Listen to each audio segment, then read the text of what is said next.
Hey guys, Brass Facts here. It's pollen season again. Bear with me. I'm barely alive right now. Alright, LPVOs. Probably one of the most misunderstood pieces of equipment you can play tactical Barbie dress-up with your rifle with.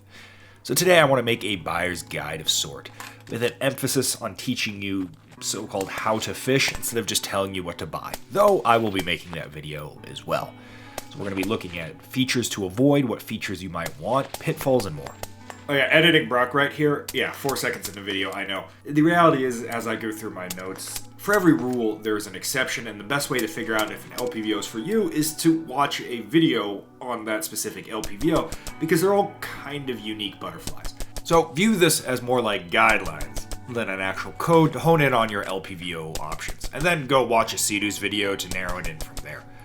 As I've reviewed many LPVOs over the years, I've kind of noticed we can distinctly put them into two separate camps, the general purpose LPVO and the magnified oriented LPVO. The general purpose LPVO is used in much the same way we would view a red dot magnifier combo, where we spend a lot of our time on the 1x and then we flip the magnifier in, or in this case rotate the bezel to get magnification for the shot at hand.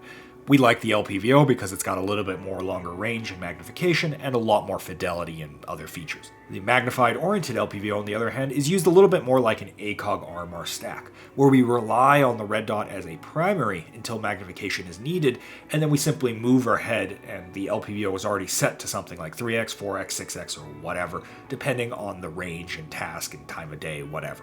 While there is much overlap between these two, and you should certainly not view one as longer range than the other, much of what makes a good magnified LPVO is precisely what hurts the functionality of our general purpose LPVO.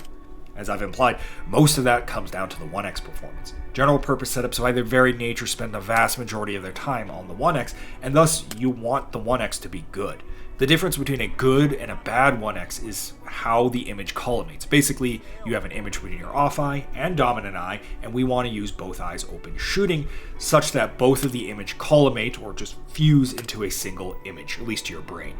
This allows for traditional both eyes open shooting, something that is very important but not really noticed when everything is working. But as soon as you lose collimation is where things go to shit really quickly, as you're either going to see double images or you're going to kind of tunnel vision into the scope only.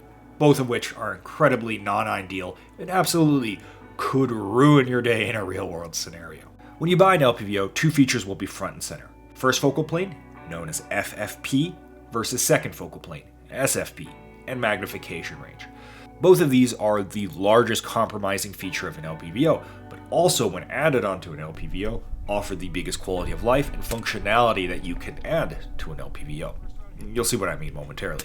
Let's start with first focal plane versus SFP. FFP is when the reticle scales with the zoom level, remaining constant relative to the target, but appearing to grow and shrink to you.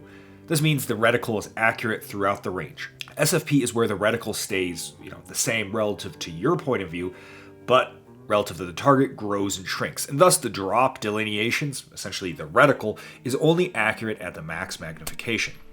Do note, a lot of people seem to get this wrong, that the 0 mark in the center is always accurate.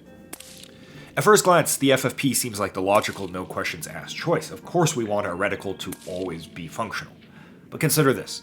At current design and tech levels, with a couple exceptions, all FFP LPVO 1x performance is going to be on par or generally worse than a $600 1-6x SFP Vortex Viper that was made like a bajillion years ago.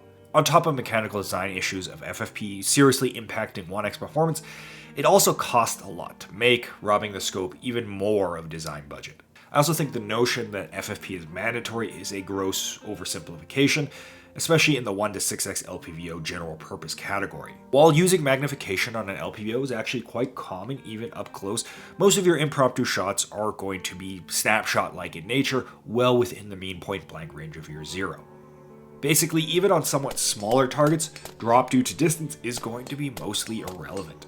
And even when it's relevant, it can be addressed with hold slightly high. Only as the range really goes out, which is precisely when you need to plant and stabilize, does drop meaningfully come into play. But at this point, you are stabilized and thus you can use the full range of your magnification quite easily. Thus, the requirement to always have an accurate reticle may not be mandatory, especially in a fighting rifle context. The flip side, however, if you're after a more ranged-oriented LPVO, and you're mostly just using your red dot, well, in that case, your LPVO magnification is going to be set all over the place, especially if your long-range oriented LPVO is an 8x or maybe even a 10x. First focal plane is basically a requirement. Don't worry, I'll get to this concept shortly. Speaking of which, let's talk magnification, because I think that, to me, in conjunction with FFP versus SFP, is really the main dynamic of buying an LPVO. Come here. We'll take you. Damn it. Need a ride? Oh, he's going. Man, look at him go. That caught. Wild man. Magnification, with a couple rare exceptions, is 4x, 6x, 8x, and 10x, and of course 1x on the low end. I do not consider a 1.5x a LPVO, or if it is an LPVO, it is extremely non-modern by today's standards and basically misses the entire point of what an LPVO is. Similarly, 4x is also just a dying breed at this point. While I actually don't think 1 to 4x LPVOs are bad by any means, PX4i, my beloved, I don't recall the last time a new one was made that wasn't just a rebrand of something that already exists. But for most modern options, the choices come down to 6x, 8x, and 10x. 6x, without question, is the general purpose LPVO magnification domain. It is more magnification while not too heavily impacting and stressing the scope. It's a much lower zoom ratio compared to 8 and 10x.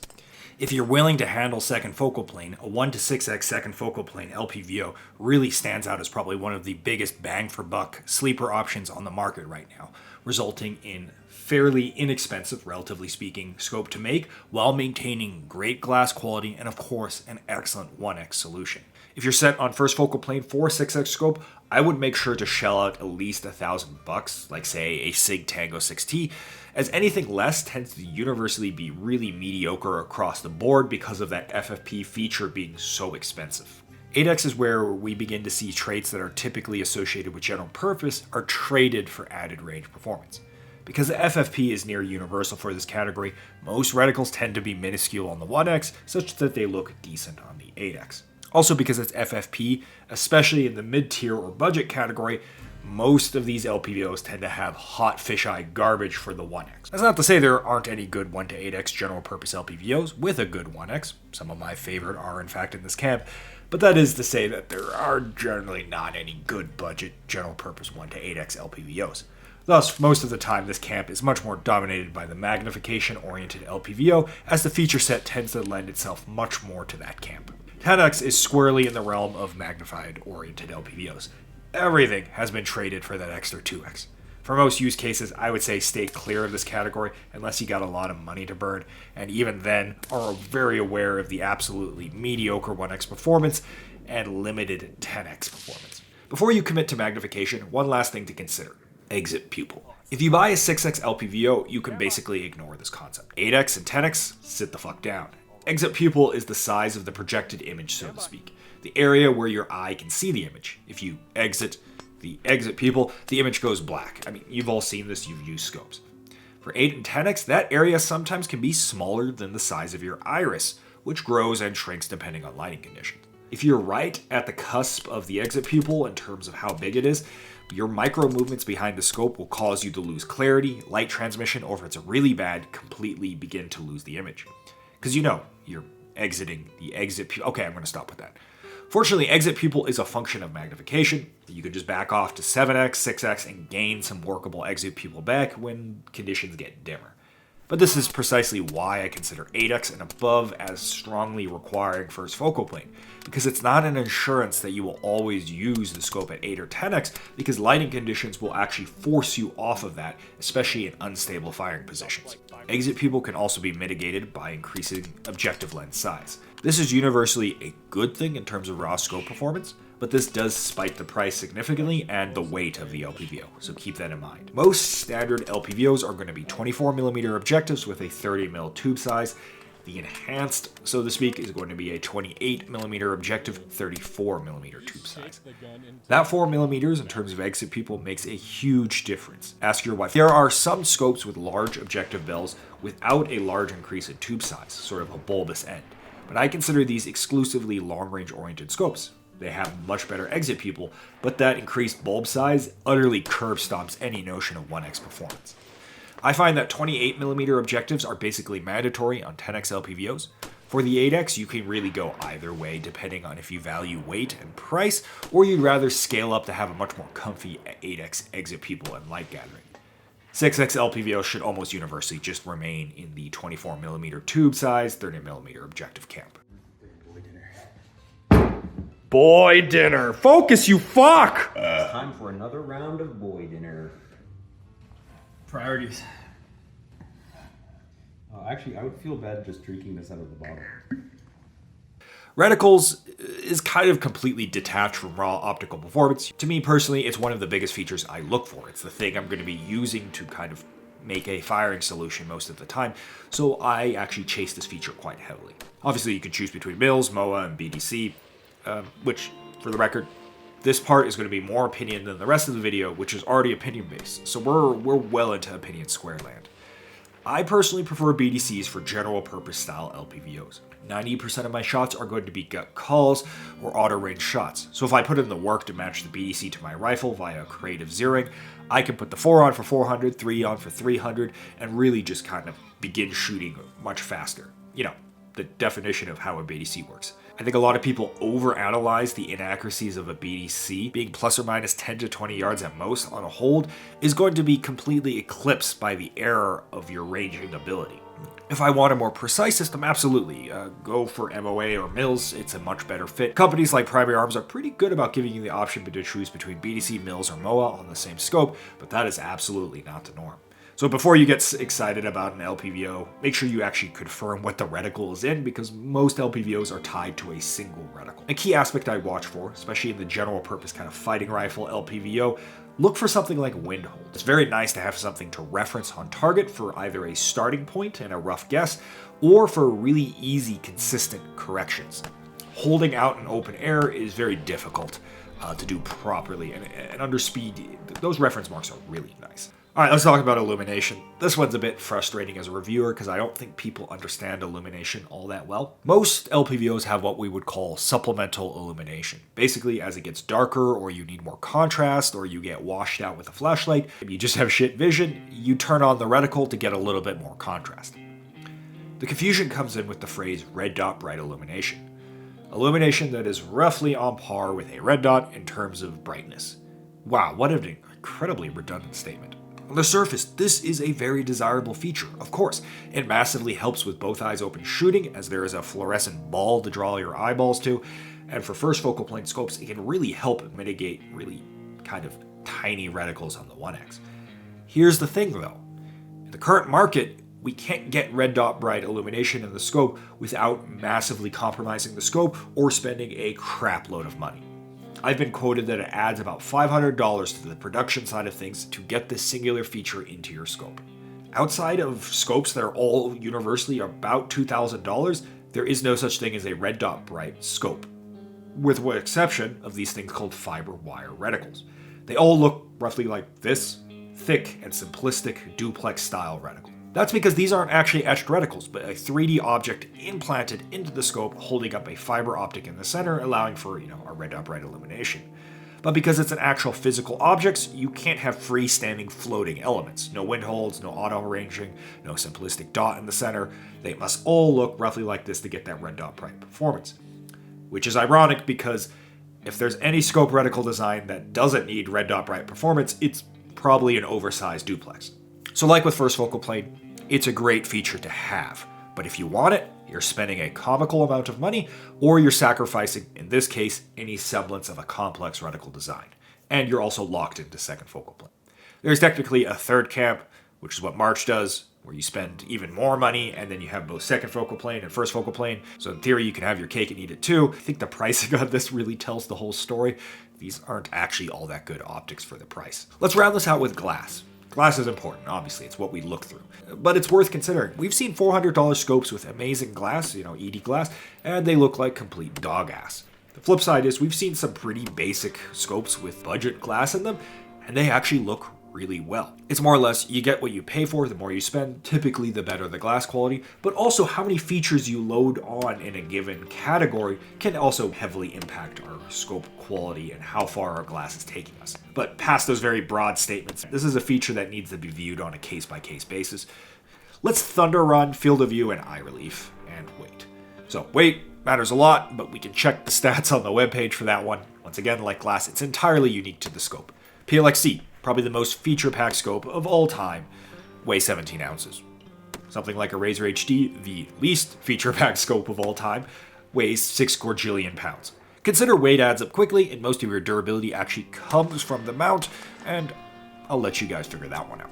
FOV is mostly dependent on a combination of eye relief and the ocular. The ocular is the thing you look through, and is determined mostly by tube size, at least somewhat.